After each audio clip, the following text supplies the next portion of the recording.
Hello, and welcome to Central Booking, where writers and readers are the authority. I'm your host, John Valeri. Today, on a special Christmas episode of Central Booking, it's carols, cocoa, cookies, and crime with three of Kensington's coziest authors, Liz Ireland, Darci Hannah, and Maria DiRico.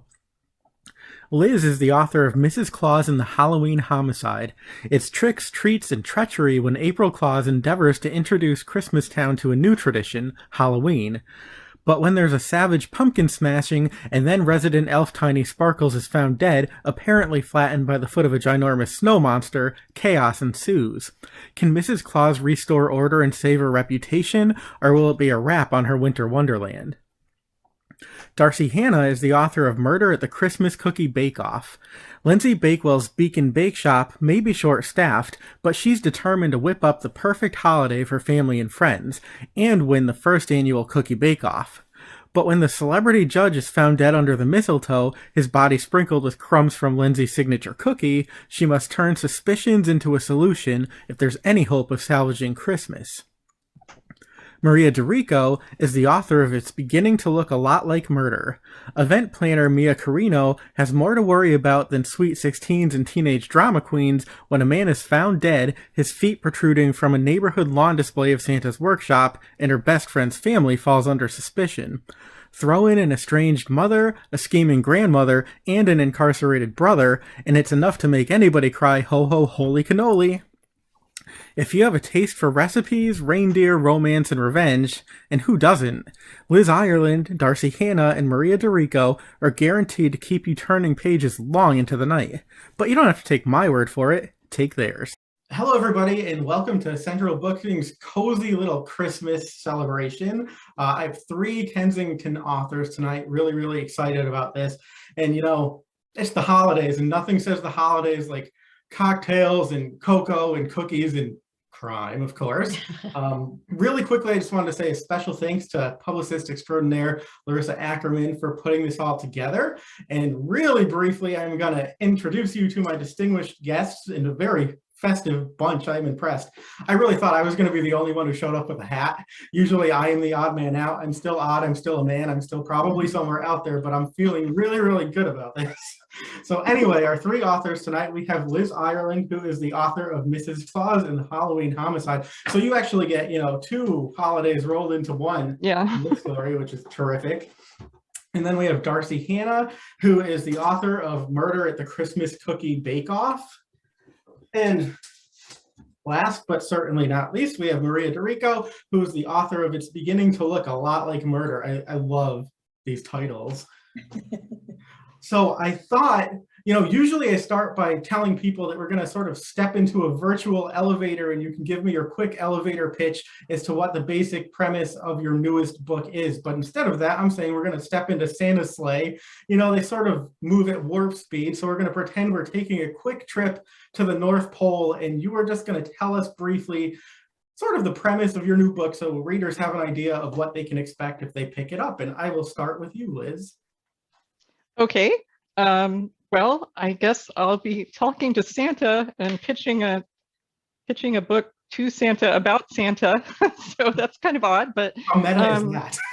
Well, you don't have to pretend you're talking to Santa. We'll just, maybe you've taken over. Oh, okay. You have taken the reins. Well, in Mrs. Claus and the Halloween Homicide, it's Mrs. Claus's second year in Santaland, and in Christmastown specifically, which is sort of like the ultimate cozy village. And it's full of talking reindeer and sentient snowmen and elves. And but this year she's an American, and she's sort of missed Halloween. And so she wants to bring Halloween to Christmastown. And not all the elves are on board with having Halloween in Christmastown. Some people are very resistant, and especially one specific elf named Tiny Sparkletoe, and he is not very happy about having Halloween, and he raises a fuss about it, and then at some point he ends up being killed in a giant, it looks like he's been stepped on by a snow monster. So, but it's suspicious. So Mrs. Claus decides to step in and try to investigate whether this is really a snow monster, because the town is panicked and making preparations that, for a bigger snow monster event coming at them. So she wants to investigate to see if this is really a snow monster attack and see who really killed Tiny Sparkletoe. So I love it. And I love that she brings, pumpkin spice to Santa Land. I mean, how terrific is that? It's which everybody loves, by the way. Yeah, I mean, and it complements the peppermint mocha very nicely, and then you have options. So I'll come to you next, Darci, and I have to say you're joining us from a hotel room. That is commitment. I know. So the bed is so neatly made. It's not my doing. All right. So Santa, how long have we got before we get to the North Pole? Because I can talk a lot or a little. Long as you need. No. So anyhow, the premise of Murder at the Christmas Cookie Bake Off. So my protagonist, Lindsey Bakewell, she owns this lighthouse, the Beacon Bake Shop, Beacon Harbor Lighthouse, which has the Beacon Bake Shop in it. She owns it. It's her first Christmas there. It's right on the shores of Lake Michigan.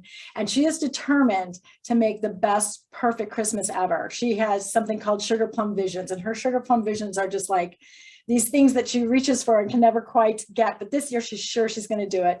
She's got a beautiful lighthouse. She goes all out with the decorating. She just wants to have a great time with her. Her parents are coming in from Florida. Her best friend's coming in from New York. But fate it really wants to destroy her sugar plum vision. So she has a big giant Newfoundland named Wellington, and Welly likes to nibble on her Christmas cookie or her decorations and her Christmas cookies. Her boyfriend, who she's kind of wants to spend more time with, is always out ice fishing. Her parents arrive early. She's short-staffed at the bake shop, and then this Christmas. So the woman who owns the year-round Christmas store, the Tannenbaum, her name is Felicity Stewart, and this is her time of year to shine. And so to get more people into the little shops, she proposes a town-wide Christmas cookie bake-off. And so Lindsay's just thinking like, oh, well, I'm short-staffed and I'm going to have to bake extra cookies and have free cookies in my bakery. But she then embraces it and is determined. She's like, you know what? I want to go all the way to that bake-off, the live bake-off at the final, at the end of the week, in the big Beacon Harbor Christmas festival. So she decides to throw down. She miraculously finds this assistant baker who, this woman knows cookies. She's an older woman, takes over the bake shop.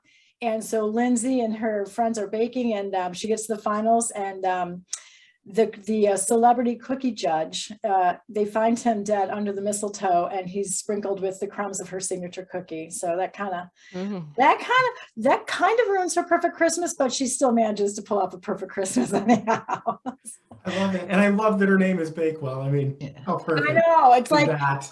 You know what? I was reading cookbooks and stuff, and I've always wanted to try something called a Bakewell tart. It's a very Englishy thing, but I'm like, what that?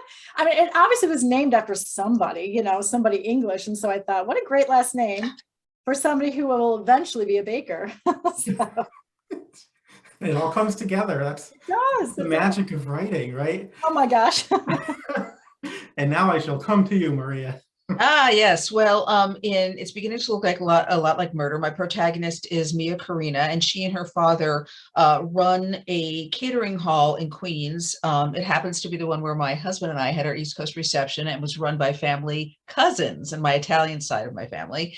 My character actually lives where my nonna used to live, in Astoria, Queens, in a little neighborhood. And so there's a lot of tension in the neighborhood because the older ladies, the seniors, have a competition for best decoration. So you can imagine how extreme decorating is taking place. And one of the women has an animatronic Tony Bennett, so who is dressed as Santa. It's called the Tony Bennett Santa because he's a native son of Astoria. So I'm leading with the B story, but it ties into the A story, which is the catering hall is actually owned by the mob family that her father is affiliated with, but they run it as a legitimate business.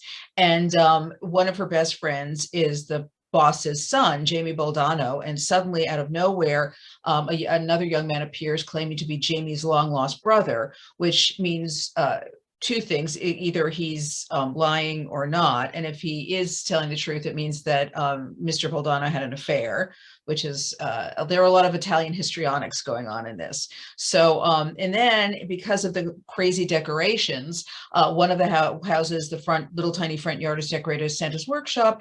And when they're doing the big reveal of all the decorations from 46th place, suddenly someone notices that there are feet sticking out of Santa's workshop, and the feet don't belong to Santa or an elf. They belong to a murder victim. And I should also see it.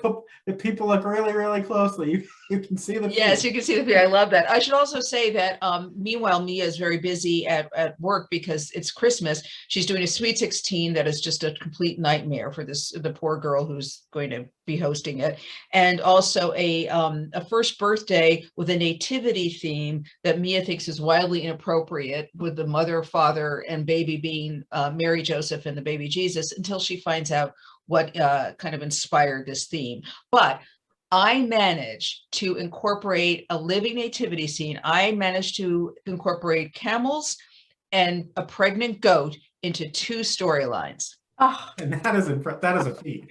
I was really proud of myself for that one. You should be. I was proud of you. There's a lot going on here, but it's I know there all comes is. together. That's what I love. It's Yeah. you don't know how it does, but it certainly does. Well, we don't, we're sitting there. I'm an outliner. I'm sitting there going, oh my God, please let this make sense. I love that you started with the B story. I think that's hilarious. The I A don't know why. But she's got the tiara, right? Yeah. I don't know why. It's that Oh, Tony right. Bennett Santa. I can't let go of him. I love him. I want one. Yeah, I would love one too. I'd love to see that. Well, it's inspired by a real thing I bought at a silent auction, which is, I live in Los Angeles, and sometimes, that studios will donate like things that don't, that were done as tests but never made it to market. And so I have Bing Crosby. I have 2 Bing Crosby Christmas decorations that he moves and sings White Christmas over and over and over again. But it's really cool. That is awesome. All right. So each of your protagonists is dealing with sort of a relatively, new beginning in one sense or other. So that can be in terms of, the place where they find themselves, maybe their profession, even their personal lives. So I'm wondering if you can tell us what brings your characters, we have April, Mia, and Lindsey, to where they are today, and how does their background sort of lend itself to their motivation in solving crimes? And I'm actually going to start with you this time, Maria, so we'll stay with you. Okay. Well, she was had a very impulsive marriage and went and lived in Florida for a while, and then her husband disappeared with his mistress, and she was considered a person of interest until a boat washed up with the mistress's body in it. He's still missing, and she's declared free, and she runs home to Queens.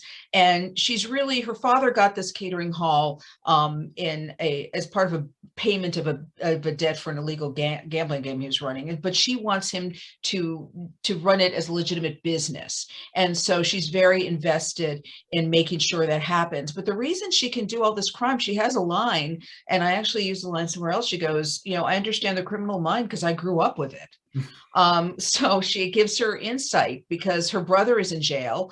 He is a car thief. He's constantly stealing cars, which he considers he's stealing them from rich people to give to less rich people in other countries. So he tries to pass it off as a good deed. But when she goes to see him, she has to visit him in jail. So, and this is how she grew up with her. Her parents are divorced, but only as an adult they got divorced. So, her father was in and out. And so it's very much part of her life. And it gives her kind of an insight into what makes things happen and what makes things tick in terms of criminal behavior. And so maybe when the brother gets out, we'll have a carjacked Christmas. Very carjacked Christmas. Very carjacked Christmas. And Darci, we'll come to you. Okay, so my protagonist, Lindsey Bakewell, really had, like the perfect life in New York City. She was an investment banker. She was dating a celebrity chef, rising celebrity chef who owned a restaurant called Sizzle, where you like to cook meats on things. And so she just thought she had it all until she found him, in a compromising position with his pastry chef. So Lindsey's kind of a take charge woman, and she wasn't going to put up with that. So she goes home and baking is her release, like her passion, though she never really considered making a living doing it. But she went home and she anger baked some cupcakes and threw them at the wall, and maybe her dog ate a few, and she drank a bottle of wine and did a little internet shopping. And the next day she realized that she had bought a lighthouse on Lake Michigan on the internet, which is something you really can do. Just something I've tried. Live in a lighthouse. But anyhow, so she wakes up and she decides to go ahead, and she was not unfamiliar with Beacon Harbor. That was a place that was very special to her grandparents, who were bakers around the Traverse City area. So she goes, and also, another side story. I'm going to the B-roll of my story, the B story. Her lighthouse is haunted, which is, I love writing about lighthouses. I kind of am drawn to them, but in my experience, a lot of times there's still keepers at these old lighthouses, even though most of them have been decommissioned or they've been automated by the Coast Guards now. So every time I go take a lighthouse tour, I ask the docent, like, hey, so who's still here? And they look at me like, what are you talking about? And I'm like, you know what I'm talking about. Who's still here? And then they take me aside and they're like, okay, so we do hear footsteps. And sometimes, like, there's a very famous light in Michigan that actually illuminates, even though there's no light there. And I love that story. So Lindsey buys this lighthouse. She doesn't believe in haunted things, but there's something that happens called the ghost lights of Beacon Harbor when it's a portent of trouble. And so the first keeper is his name is Willie Riggs. I'm sorry, I'm getting a mix with other lighthouse people. Captain Willie Riggs. And so he supposedly is the one that haunts it. So she decides to kind of delve into his history a little bit too in the first book. While I think the first book, she's implicated in the murder, and since she's a take charge person, she's like, I got this, I can do this, better than the cops. So that's kind of what drives her to solve a mystery, is this, she's very, very competent financially, baking, she's learning, but I think she likes to take control of things. So that's why she does it. And she's same with her. She basically accepts that her lighthouse is haunted too. So that's part of the fun moving forward. She's learning how to live with a very slight haunting of a kind of a guardian's ghost, I'd say. A lighthouse. Like haunting of a guardian ghost. That's terrific. All right, I'm going to come to you, Liz. And if you want to pitch your B story too, go ahead. Your B story. You've got a lot, I'm sure.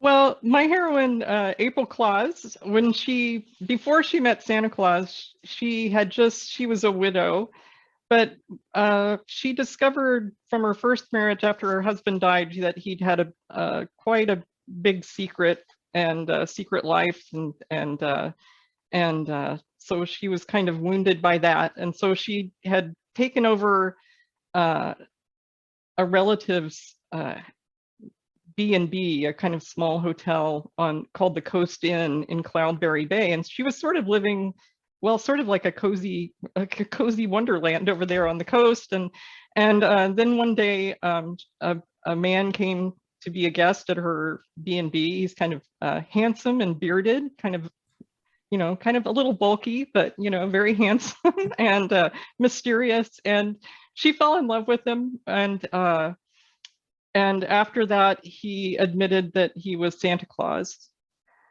which was a shock, which, that's a pretty big thing. And it's going to require a big relocation for her.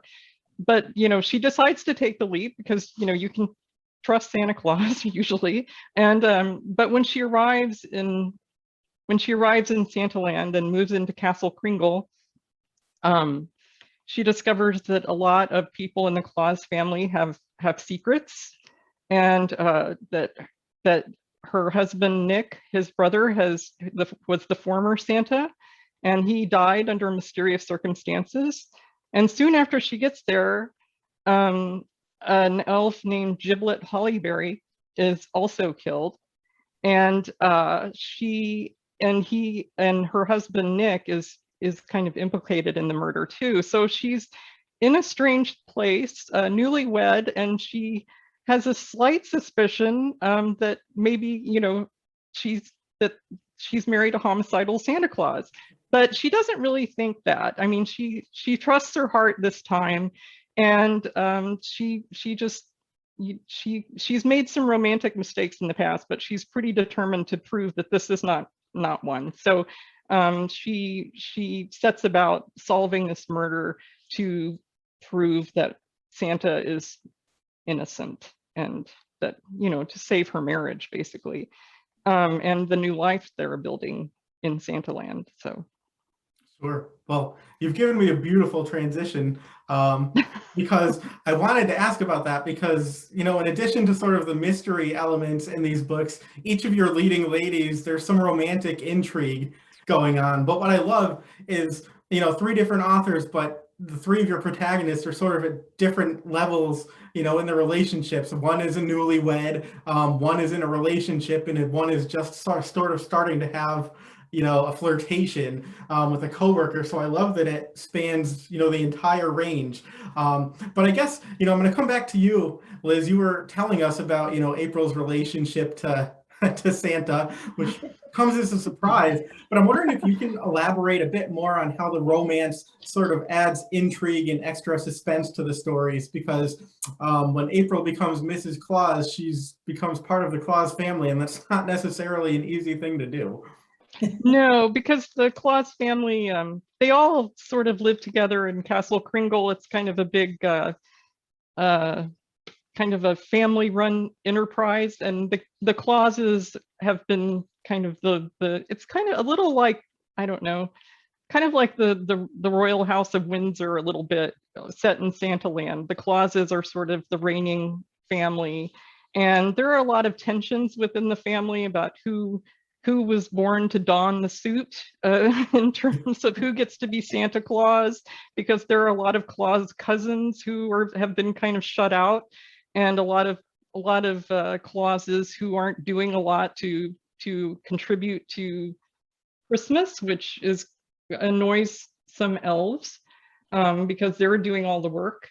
And so there's a little upstairs downstairs intrigue about it, and there's a little you know, I don't know, a little royal family intrigue too going on. So, but through it all, April is kind of determined to be a success as Mrs. Claus, and to keep her marriage, you know, strong through all the ins and outs. She has a kind of domineering mother-in-law who is very a little nervous making, because she's kind of the perfect Mrs. Claus, but she is not exactly a jolly person. She's sort of a perfect person, and she wants you to be perfect too. So there's a lot of pressure on April to be perfect, and she is not a perfect person. She makes a lot of mistakes and a lot of misunderstandings, and, you know, so. You know, like if you feed the cookies with alcohol in them to the wrong people or animals. Yeah. Yes, she does make that mistake. Hilarity ensues. Hilarity and homicide. No. You need to read, when somebody tells you to make reindeer cookies, you need to double check what that means. Oh, I love it. And so, Darci, tell me a little bit about Lindsey, because she, you know, she is not married, but she is in a dating relationship, you know, when her boyfriend isn't off fishing. So tell us a bit about their dynamic. I give Lindsey like a total Michigan type of guy. It's a wonderful thing. But I just want to say, Liz, I love the names of your characters. Oh my fabulous. It makes me laugh hearing her talk about Santaland. I want to go there. And I will, but with Lindsey, so she had kind of like the, you know, her boyfriend in New York City was quite different than the person that she ends up being attracted to in Beacon Harbor. And she gets there, she's really done with men. She's got this amazing Newfoundland dog who's very slobbery, but he's lovable. And she just wanted to kind of start her life, but she ends up meeting this guy who's her nearest neighbor. And he's a big, kind of hunky ex-Navy SEAL who's really trying to find, he had to get out of the SEALs after years of service, but his parents were ill, and after they passed, he just decided that he was going to transition into a normal life. And for him, he's still trying to figure out what that is. So she's just kind of attracted to him because he's very different. But I do feel like having a love interest or relationship just makes any story stronger. And my kids, I have all sons and husband, whatever, but we would watch the show Top Gear. I don't know if you ever watched the car show Top Gear. And I'm like, why do I like the show? It's about cars and these men. And I realized that it's a love story about men loving these like really high-end cars. And it was like very compelling. And so that taught me that, no matter what it is, if there's some kind of passion, and so like, even though we're writing mysteries, you need to have that, that other thing, that little bit of intrigue and passion, and somebody who kind of rounds out or fills that person and makes them whole. And so Lindsey's very a fish out of water in Beacon Harbor, Michigan. It's a very laid back place. It's a lot of plaid, a lot of hunting. She doesn't really, she likes to say that she doesn't like, she's not a hunter, but she respects people who do it. So she's kind of trying to fit in with the culture. And so Rory really helps her kind of make the transition to Beacon Harbor nice. Plus he's, nice to look at. So I like having that little relationship. That doesn't hurt. And I think you just demystified something for me in my own life too. Like I am not into cars. I'm not easily impressed by cars, but I sort of have an obsession with Herbie. And I just realized it's because he's the love bug. Oh, yeah. He's a cute little car too. Oh, that's adorable. That's adorable. He's a happy looking car too. But it is funny because it's like, like you watch certain things, it's like, why do people like this? Then you realize it's like this weird attraction between, just respecting the love of and respect of like Herbie the love bug, like what that car did for that family, The light went off there. The light is literally going off right now because I had an epiphany. I like the ginger right now. Oh, I love that. And so Maria, I'm going to come to you now. Yes. Tell us a little bit about Mia, because she is at the opposite end of the spectrum. She is not in a relationship right now, but there is somebody that she is sort of really, really into, but she also happens to work with him, which could be problematic. Well, first of all, I have to say my glasses are out of adjustment, so I keep making these facial expressions, and I really apologize if it's distracting. I just thought you were judging me. I'm used to it. No, really. Can you see me making these expressions? Okay. No. Oh, I just feel so embarrassed. But anyway, because I keep trying to like make them fit right. So I'll tell you, I did something a little revolutionary, and not revolutionary, but in the first book, I wrote to a romance with Jamie Boldano, who's Donnie Boldano's, the Capo de Capo's son, who is not at all involved. He's actually a teacher and he's getting his marriage and therapy license. And I wrote them into a relationship. And when I finished the book, I was out, and I got this horrible feeling that I'd written a kind of a dead end. He was like a really great guy and was like too great. It would be boring down the road.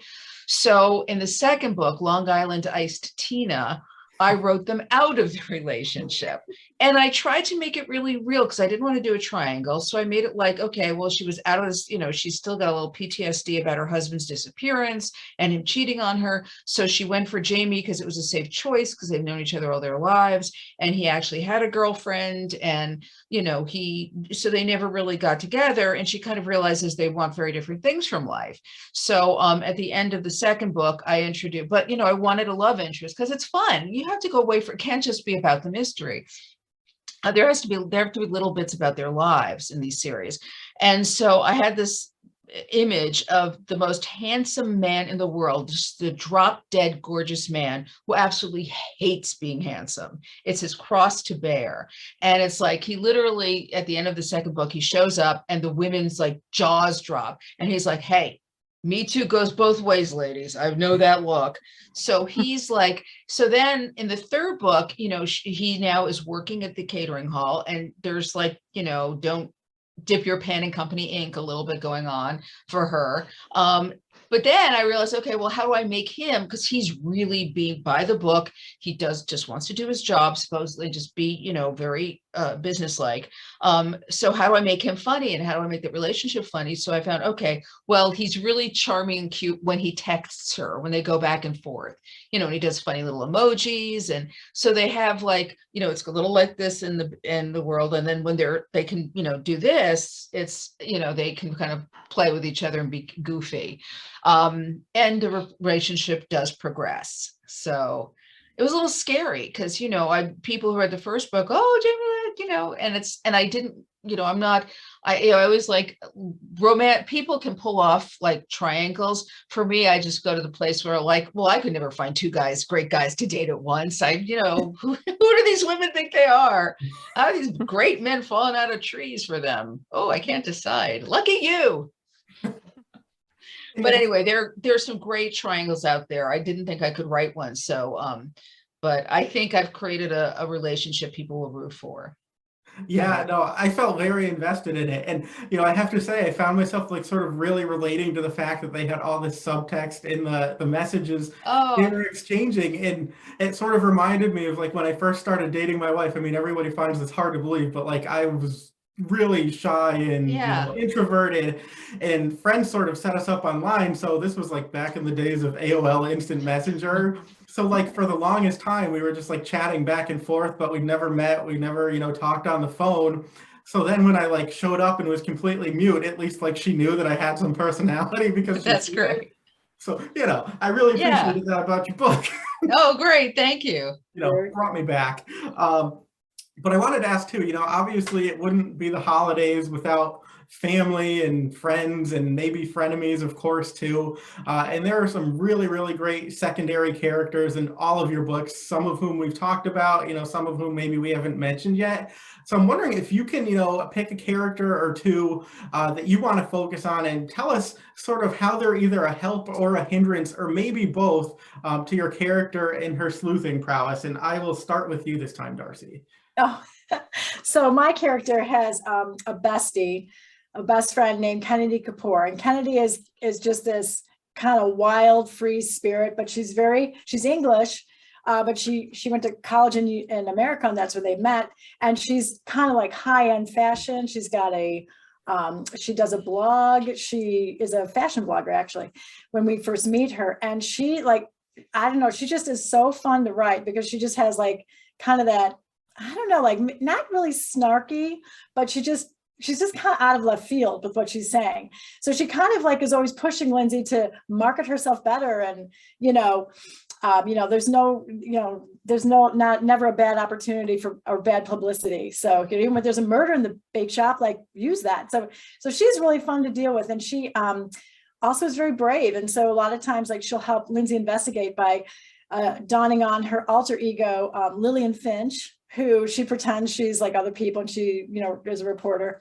So she's very fun. She's also kind of works against Lindsey too. She's totally freaked out by the lighthouse ghost, but they're just really fun. They have a real fun relationship. So Kennedy is always going after Lindsey's choice of a man, which would be, oh my God, Rory Campbell. I'm sorry, I was going to call him Willie Campbell because that was from my historical fiction days. So Rory, he's this big hunky guy, and so kind of just loves taking him down a notch. So she calls him Sir Hunsalot. That's like her name for him. And so they're always kind of helping Lindsey try to solve these murders, but the two of them kind of go after each other a little bit. And then Lindsey's mom is one of my favorite characters. She's an aging 80s supermodel, and she has two dogs, that little West Highland Terriers. And you can tell them apart by the different colored collars, the different diamond colored collars. But the mother was her kind of nemesis and rivals were like Christy Brinkley and Kathy Ireland. So she named her dogs Brinkley and Ireland. And so she's kind of aging and trying to do it gracefully. So she, in this book, we really meet the mom, and she springs some news on Lindsey. And she has a really great scene. Like she's deciding to open, to have like a clothing shop for older women that's more comfortable yet fashionable. So the fashion play, I am so not a fashion person. So writing this is kind of fun for me because I'm like, what do people wear when they want to look good? Like yeah, I have terrible time writing clothes. It's my least favorite thing to do. It is, but it's fun because I'll look through some, and it's not like, I'm not writing like, haute couture or whatever. I'm just writing normal, nice fashion. But it's very funny because Kennedy is very much, she really idolizes the mother. And Rory's just a guy's guy. And so just the interplay between them all makes for kind of wacky times. So Well, the wackier the better. So Yeah. talking about whacking, we'll come to you, Maria. Yeah, exactly. Oh, well, I'll talk about two of my favorite characters. One, Cammy is a coworker, Cammy Dianopoulos. And, Married to the Mob was one of my favorite movies from the 80s. And so there's this, I think this series has a little bit of a feel of that. And Cammy is someone who found her look in the 80s and then just stuck with it. So she is like a throwback, and she literally buys her makeup at like a discontinued line, an online source that sells discontinued makeup. So she is like, the minute Mia shows up, she's like, I'm on coasting. I just coast now. So she's teaching Zumba in the ballroom, and she's going off, and her ex-husband is a detective with the NYPD, Pete Dianopoulos, who has a sideline writing self-published mysteries as Steve Stianopoulos. And he thought he was going to make a bundle, so he dumped Cammy at some point, to open up room for all his fans, and that did not pan out. And now he's trying to get her back, and she's working him. I mean, she's just making him work like a dog for it. But it also helps Mia, because one way she helps is by getting information, like, a quid pro quo, like, you slip a little information about what's going on with this investigation, and I'll let you take me to dinner, and we'll, and I get to pick the dinner, and it's going to be really expensive. So I love writing her, because she has absolutely no morals when it comes to any of that. She's completely committed to just taking advantage of him because he owes her, and to making sure she coasts. Although when she does work, she's great. And then the other character is Elisabetta, which is Mia's grandmother. And they live in the two-family house like I said, where my nonna lived. And growing up, nonna lived downstairs, and Zizi Rose and Uncle Henry lived upstairs with their 4 kids. And so in my book, Mia lives upstairs where they lived. And Elisabetta she's in her 80s, and she's a Spitfire, and she's really inspired by my mother. So she's kind of the feisty Italian lady that I grew up with. So and she has in the second book, and this was based on a true story, in Long Island Iced Tina, either my mother or Nonna told the story that someone appeared to a paisan appeared in the dream, who the husband appeared and told the wife he'd been buried without shoes. And so in the next person, I think was my grandfather, they put an extra pair of shoes in when he passed away in his casket. So in the second book, Elisabetta, is to help her friend. She's going from funeral to funeral to send some shoes up for for the person who passed away. So, so they're crashing funerals, and as the B story in the second book. So anyway, inspired by a real story, by the way, from my life. So she's really fun to write, and she's got, can be a bit of a pain in the ass. Yeah, I mean, she's fun to read. For anybody who's not familiar with your Nonna, it's basically Sophia of the Golden Girls. Like, if you know her, you sort of get the idea of this character. She is. She's very much an Italian. Sophia was Italian. Oh, so yeah. Yes. Yeah, that's right. That's hilarious. I didn't think about that, but you're right. Well, I think your family sounds fun, Yeah, exactly. exactly. I'm Italian. I can appreciate this. So let's come to you, Liz, because even just hearing some of your characters' names, people who have not read your books yet, I think you're getting some idea about the people who populate Santaland, and not just the people, but the animals. The snowmen, the elves. Yeah, well, I would say probably in terms of secondary characters, or the people who are around her with the mystery, dealing with the mystery, I probably one of the people who's not helping her is Constable Crinkles, who is the lawman of Santaland, and he's sort of befuddled when there's a crime that's committed. He doesn't know what to do. He has other things going on. Usually in Halloween Homicide, the constabulary wants to change out the wallpaper in the cell. So he's having a raffle. That he's more interested in selling raffle tickets than solving the murder. so Mrs. Claus really has to, take matters into her own hands just to get things done. And she's helped also by her best friend Juniper, who's the librarian, and she sort of has her finger on the pulse of what's going on in Christmas Town. And in the castle, the steward kind of butler character, Jinkles, is kind of knows everything that's going on in the castle. And he's sort of a martinet too, and kind of fancies himself a real Sherlock Holmes now. So he's very interested in solving murders now. So if anything's going on, he wants to be in the center of it and helping out. So she has quite a bit of help. And also her sister-in-law has a pet reindeer, or a reindeer friend, I should say, who lives in the castle also, named Quasar. And he usually inadvertently ends up helping quite a bit in all the mysteries, because he's always around, and he's always willing to help, because he's sort of a misfit reindeer from the Rudolph tribe. And so whenever anyone is in a tight spot and needs help on the spot, he's ready to leap in there and pull his weight. So he's always eager. I love it. I love it. And so, we probably gathered that at least two of these books, actually, I'd say they're all sort of food centric in their own ways, but Maria and Darci, obviously very food centric, because you have characters who are very involved in cooking, serving food. And what I love is that both of your books, include recipes. So you read about these great things that make you salivate and sometimes make you hangry, depending on where you are in your day. But then you get to the end of the book, and lo and behold, there are recipes, so you can recreate them if you want to. So I'm wondering if you wouldn't mind, and I'll start with Maria, but if you can just tell us, what some of the recipes readers might find in these books. Sure. Or just yeah. I forgot. Let me get the book. I have to look at my recipes. But yeah, like what kind of recipes we might find, and if you have any personal favorites. Well, for me, I always try to include in the first book, because Astoria is very Greek, Italian. It's actually multicultural now. They're Egyptian neighborhood. It's got a lot in it. So in the first book, I included some Greek recipes. Not in this one. I didn't, but there's always usually always a pasta recipe. I made a big mistake in the second book, because there's a big whole story, pasta puttanesca, which is pasta of the streetwalkers, as an important dish in that, because someone's sending a message through to someone else through that.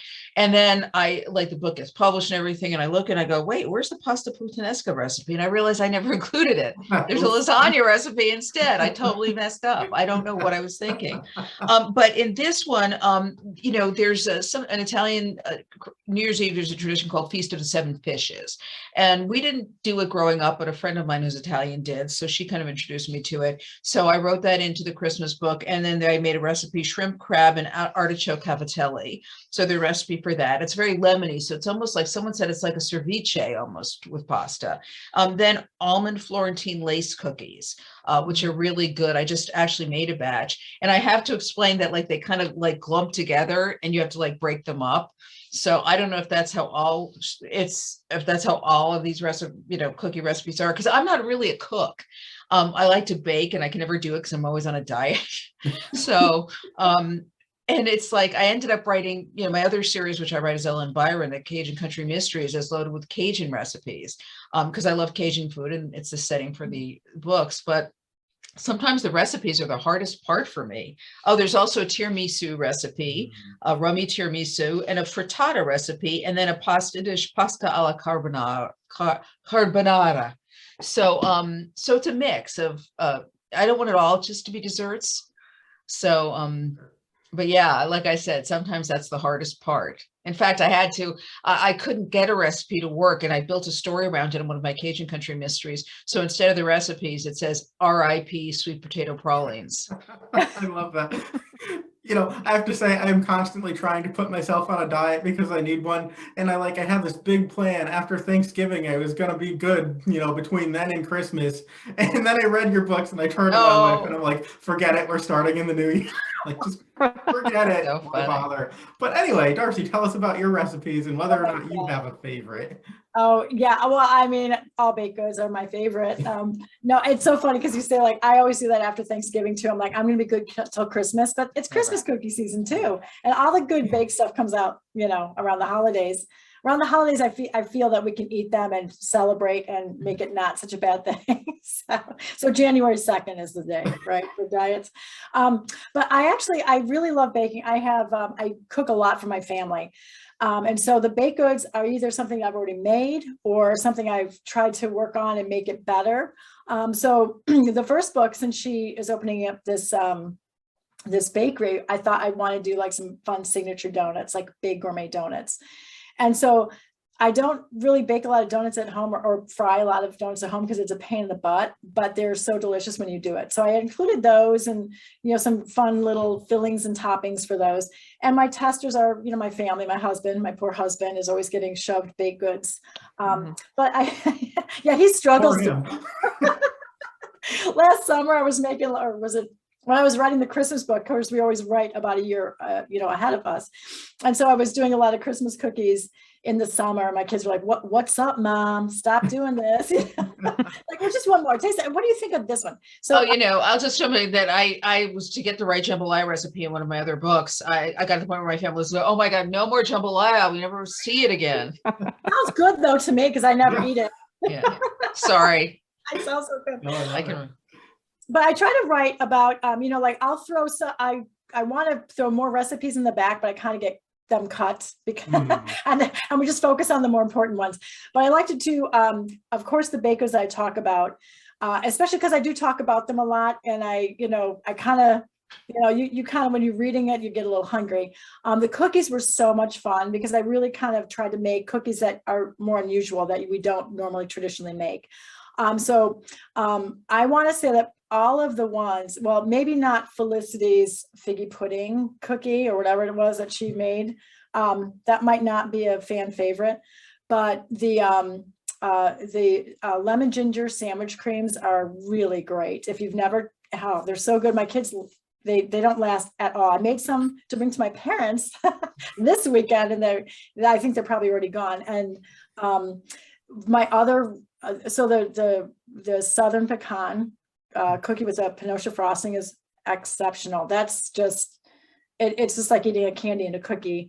And then there was one that's like a turtle top shortbread. That's like the same thing. It's like a candy and cookie. Those are the family favorites. They're very good. They're kind of worth the effort. But and I do love, like, I think I talked about a pasta bolognese in this, was it the Christmas book? Yeah. I have all guys in my family, right? And they all love to eat meat. And so and so this is a pasta recipe that has, it has Italian sausage, bacon, and, right. and so basically just making a little sauce around that and putting it on noodles. Well, every person that comes to the house loves that one. So I will probably put that on my website. What I've tried to do is, since not all the recipes make it, I do put videos and recipes on the website. So in case you really have to make something, and sometimes you can just read about it and figure it out, but yeah, I really enjoy baking and cooking. So it's always kind of fun to write about it. Well, it translates well because then I'm hungry. And, Liz, I mean, your books may not have recipes, but there's food and drink all throughout. So I'm wondering, what is your relationship with that? And are there, other specific sort of holiday elements that you look to incorporate into your books versus what may come in organically? I guess I'm not a real I don't have a lot of I don't have any recipes actually going on, but everybody in Christmas Town is very focused on hot beverages, baked goods. There are baked goods everywhere.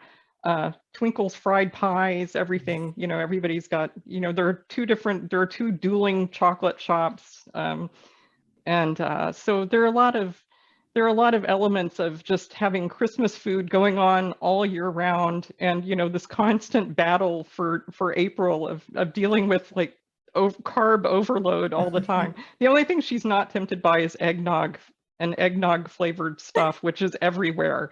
She can't get away from it. But other than that, I also like to focus on the music aspects of Christmas. Christmas music is an all year round thing in Christmas Town. They love to sing.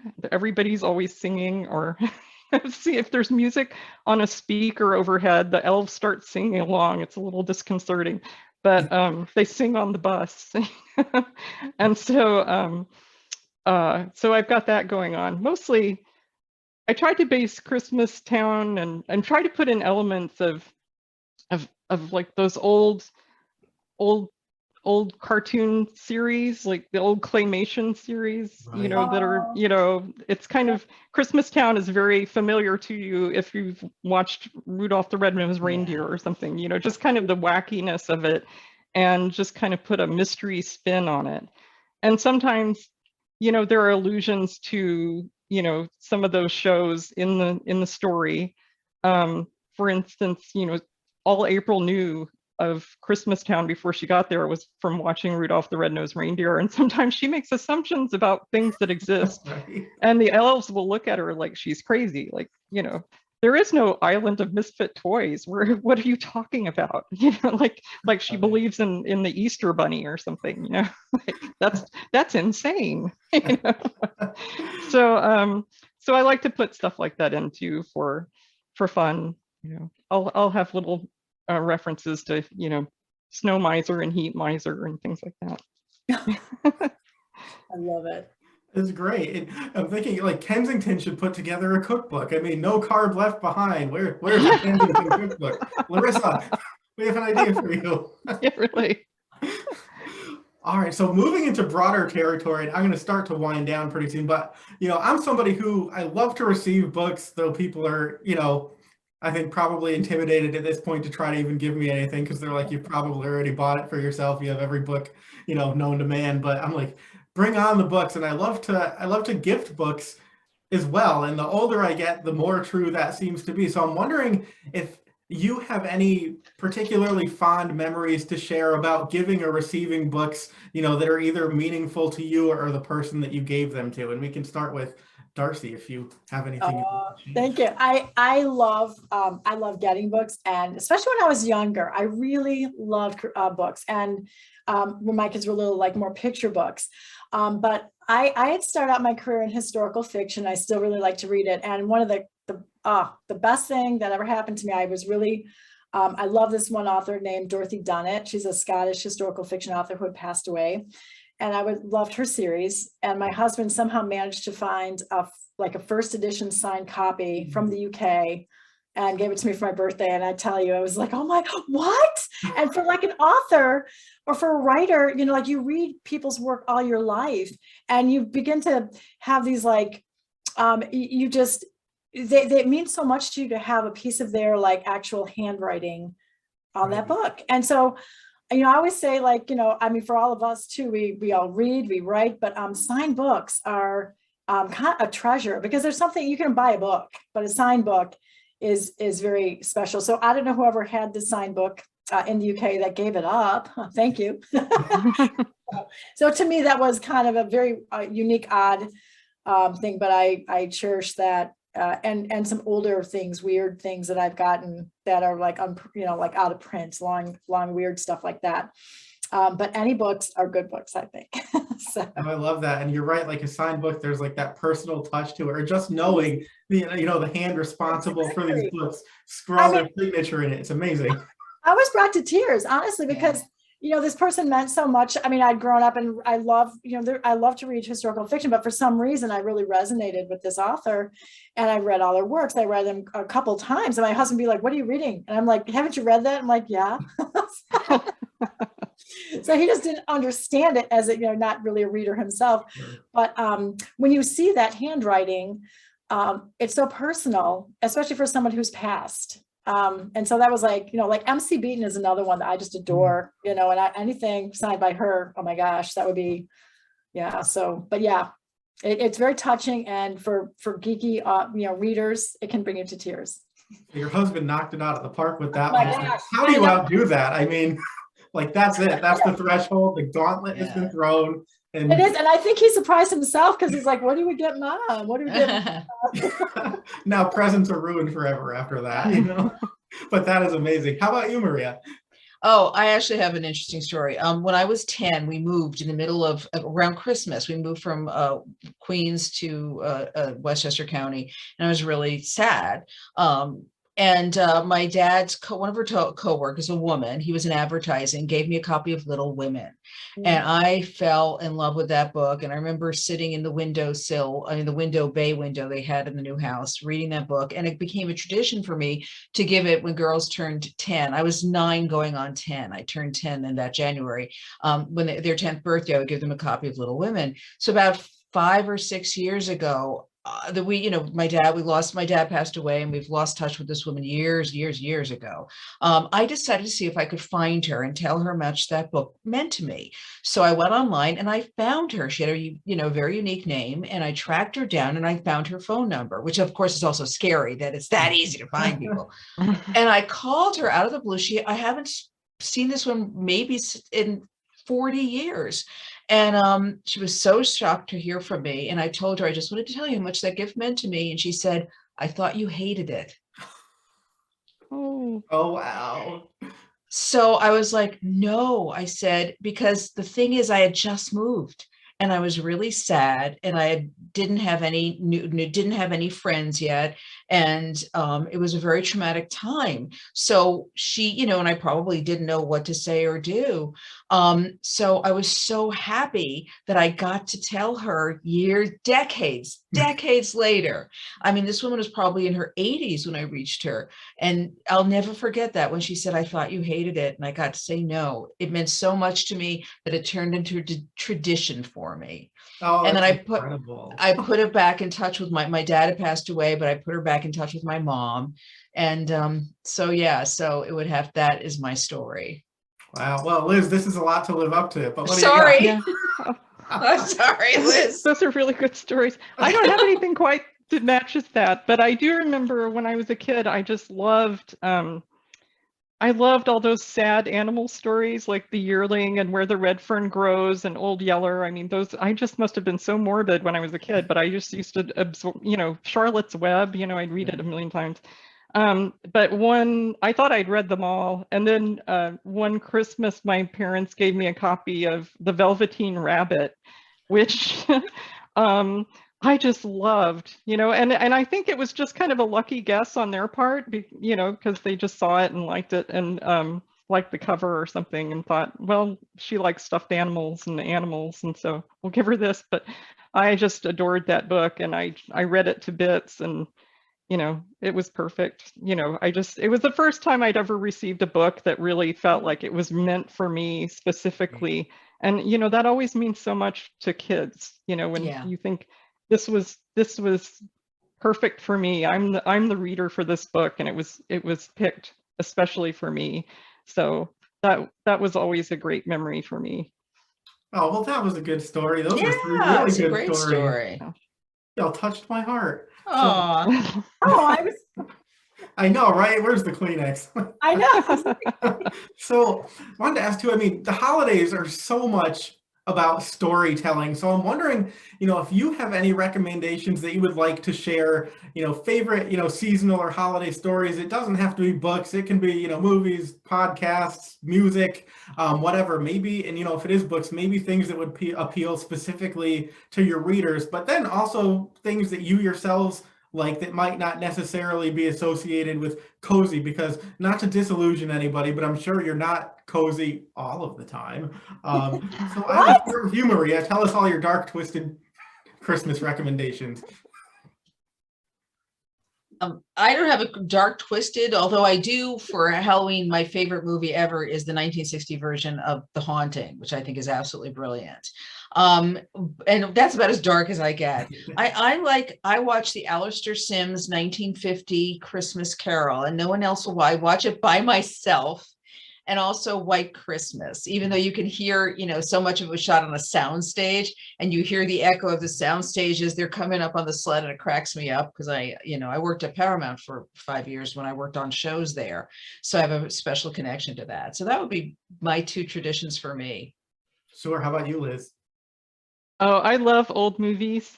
So I think probably my two favorite, the Christmas movies I watch most often are The Shop Around the Corner. They're both sort of movies that aren't really specifically Christmas movies, but they have big Christmas scenes in them. I watch The Shop Around the Corner every year. And I usually watch The Apartment by Billy Wilder, because it kind of ends at the Christmas season and New Year's, and I really love it. It's a great movie.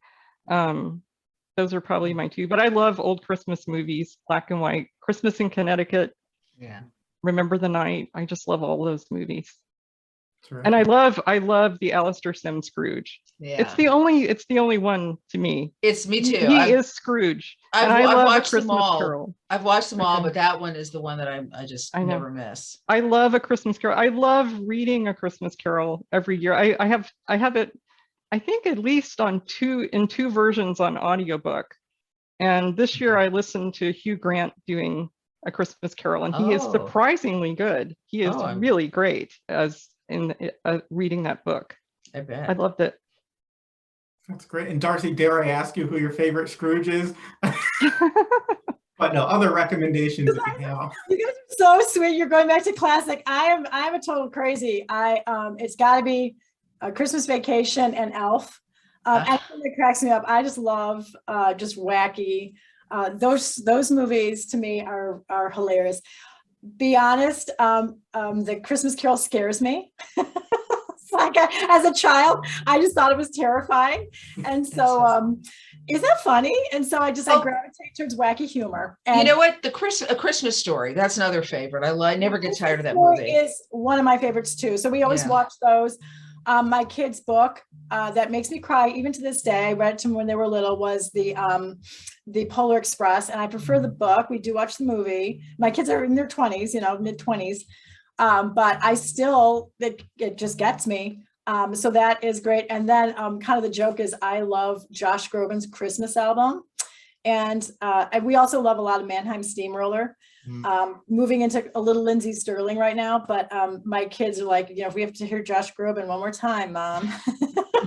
But his voice is like butter. It's beautiful. It is. He's a beautiful voice. Michael Bublé, like anything that's fun and Christmassy and brings your spirits up, and just inspires you to bake and just go out and decorate. You just need to have that joy and that really just the joy of the season and laughing for our family is we don't take anything seriously, so which is kind of sad, but you got to make your own fun these days. I'm like, exactly. Yeah. When you stop laughing, like things are bad when you can't laugh anymore. And just tell your kids, like, if they're getting on you about Josh Groban, I will tell you this, and this will put things in perspective. Every single year I pull out the same album. I don't know if any of you are familiar with Sharon Lois and Bram, but they were big on Nickelodeon back in the day, and they're basically a children's trio, and they have they had the Elephant Show, and they did a Christmas album called Candle, Snow, and Mistletoe. And so people think it's for kids, but it's really not. It's like all ages entertainment, and I make my wife and my mom and whoever's in the house listen to it every freaking year.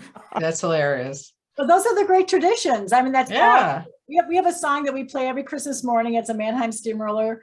I forgot which one it was. I mean, when I hear it, I know it. But my husband blares it to wake the kids up. Even now when they're, it's probably rolling on 10 o'clock, and he's like playing this, the house is shaking.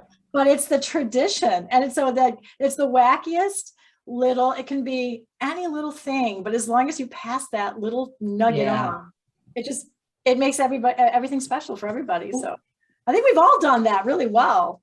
I'm sorry, my dog just rolled off his bed. Oh, I just heard like a viral if he. I heard a thump, and I was like, oh baby, he's an inch. Oh, okay. Is he okay? He's got a little bit of a leg injury. So I'll be right back. I'm gonna stop my video so you can't see what's behind me because it's a mess. So I'll be right back. Okay. So, final question. Okay, We'll start with you, Liz. We'll just, we'll make our way back. But I'm wondering if, since we've talked about your newest book, if you can give us a little teaser of what we might expect next.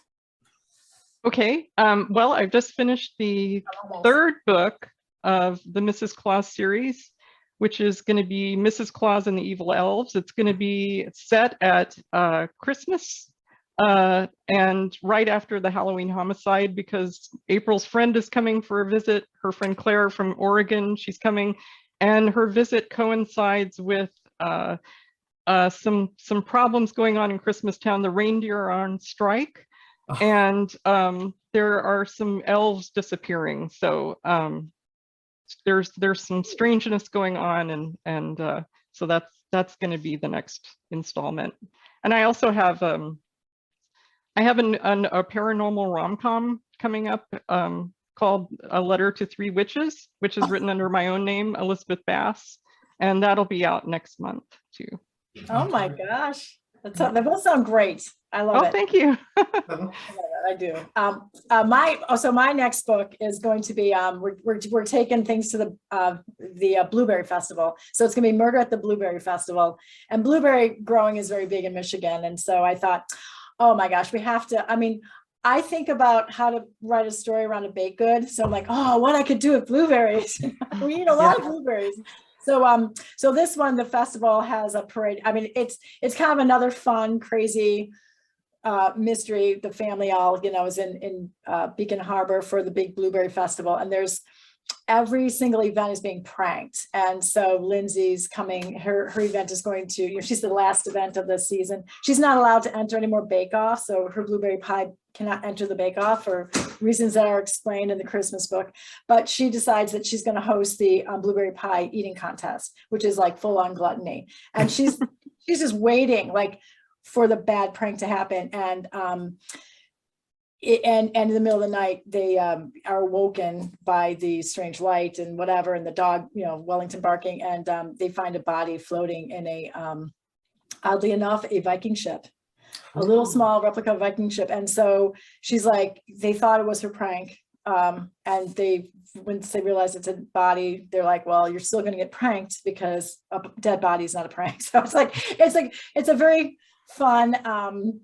It's a very fun, mysterious. Oh, there's also a goat in the boat with the dead body. So there's a lot of, Goat in the boat. Yeah. And then we say that a lot. And my editor or my agent was like, yeah, tone that down. The goat in the boat with the body and afloat on the water. Like, I keep just like, repeating that like as a joke, like, you know what I mean? Like, wait, you found a boat with the goat and the afloat? Yeah, the boat and the goat with the float. And she's like, take some of that out. Like, no, we need to leave some of that in. But it was just pretty funny. So anyhow, it's a good mystery, but it's revolving around a crazy blueberry festival. Well, blueberries make people do crazy things. I'm looking forward to that. They do. And how about you, Maria? What can we expect next? Well, you can expect, actually, I'm introducing a new series in June. It's called the Vintage Cookbook Mysteries, and it's inspired by my odd habit of collecting vintage cookbooks that I don't actually use. But it's Bayou Book Thief is the first book, and it's set in New Orleans in the Garden District. I went to college there, and my dog has not come back in. So I hate to be that person. I'll be right back. Oh, look. Oh, look at that little sweetie. Cute. That's a little troublemaker. So I figured after you all should see him. Oh my gosh. The dog is real. Okay, we were just discussing whether or not we believed you. Oh. My vote was she went to get a nip. I mean, Yeah, exactly. She's got that the calendar with the wine. So Yeah, really. but no, there's an actual dog. Okay, down you go, buddy. Sorry.